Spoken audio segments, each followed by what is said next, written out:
救人爸爸失足魂斷60米摩天崖。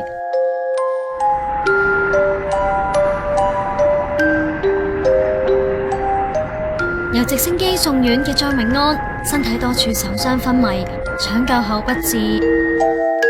行咗山10幾年嘅佢，本來做貿易生意，年幾前退休。星期日朝8點幾，佢同50幾人參加期內山友搞嘅行山團，其中一個係經驗豐富嘅羅啟義。佢哋由東涌警署出發，經彌撒石澗，10點幾就去到有5星級難度嘅摩天崖。一馬當先嘅佢哋見到個懷疑走捷徑被困喺懸崖中間嘅團友。喺摩天崖度咧，就有人咧就叫救援，我就喺個崖頂度啦，咁我就爬落咗大約10米度啦，我就諗住準備條繩咧，就去即係將嗰個求救嗰個咧需要救援嗰人咧就幫佢上嚟嘅。跟喺後面嘅張永安諗住幫手，點知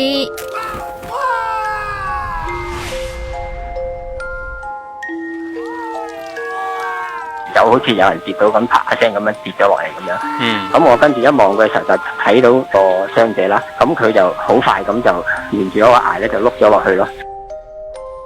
佢救翻被困嘅團友，不過跌落60米崖底嘅張永安要1個鐘先由飛行服務隊救起。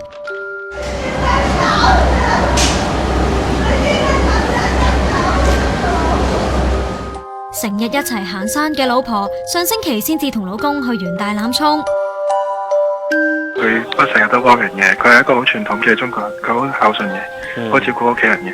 佢每個禮拜都會買旗嘅，佢即係唔喺度都會去第二個更加好嘅世界。喺會計師樓度做嘅仔仔就話會安慰媽咪同屋企人，希望大家早啲走出陰霾。